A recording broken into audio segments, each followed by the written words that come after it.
It is an ingredient produced in Africa and used in cosmetics, pharmaceuticals and food products around the world. I'm talking, of course, about shea butter, which is in high international demand.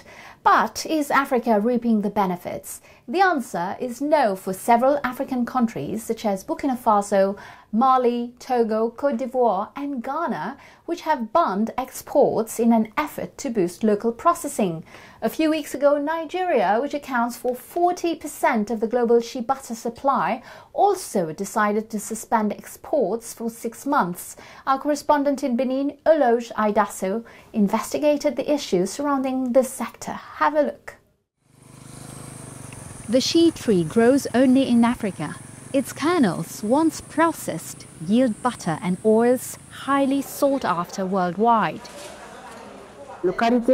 Shea is used in Africa maybe only 10%. In Mali, we use it a lot because we use it to fry. We prepare dishes with it. Senegal also uses it a lot, especially for cosmetics. But apart from that, the demand comes from Europe, Asia and America. Over there, it goes into chocolate, confectionery and cosmetics. A large share of the kernels is therefore exported to supply industries outside the continent. To encourage local processing, several producer countries such as Burkina Faso have banned the export of raw kernels. The goal is to keep raw material available for local factories, a measure largely supported by stakeholders in the sector. Today, most producer countries already have processing units with enough capacity to handle all the kernels produced locally. Yet, this ban also raises concerns. The fear of not being able to process all kernels on site.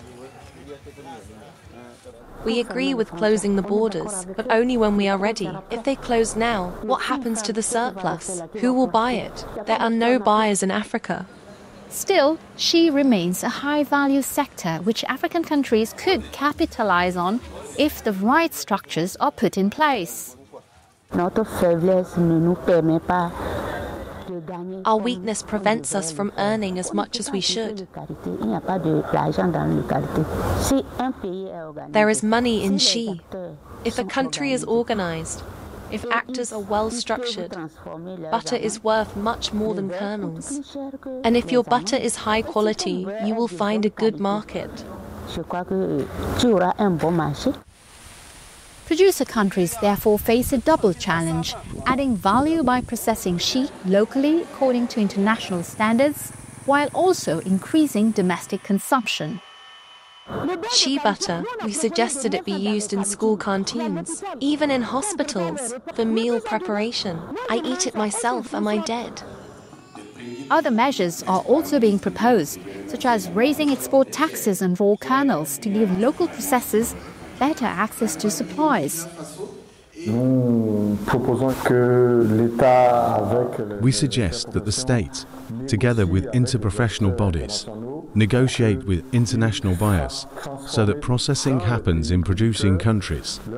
That way, they would buy the butter here instead of the kernels.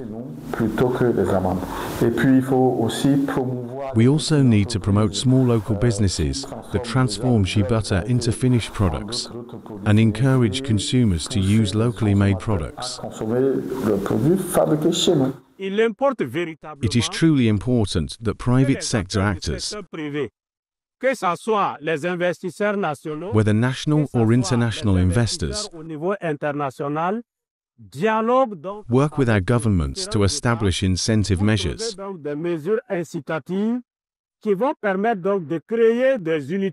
These would allow the creation of industrial units capable of putting shea products on the market that meet international standards.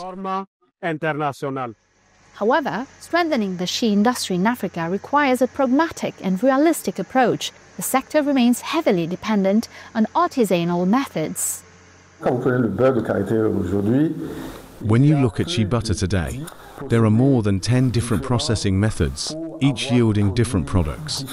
It's difficult for one company to handle all of them. It costs a lot of money. So, specialization is necessary, And for small countries like ours, we can't produce everything ourselves. We shouldn't be afraid of working together to achieve common goals. Currently, only Ghana has 2 fractionation plants, an industrial process that separates the solid and liquid fractions of shea. Uganda has launched several initiatives, while Burkina Faso is preparing a large-scale industrial project with a planned capacity of 300 tons per day. In the meantime, most African shea continues to be processed in Europe and Asia.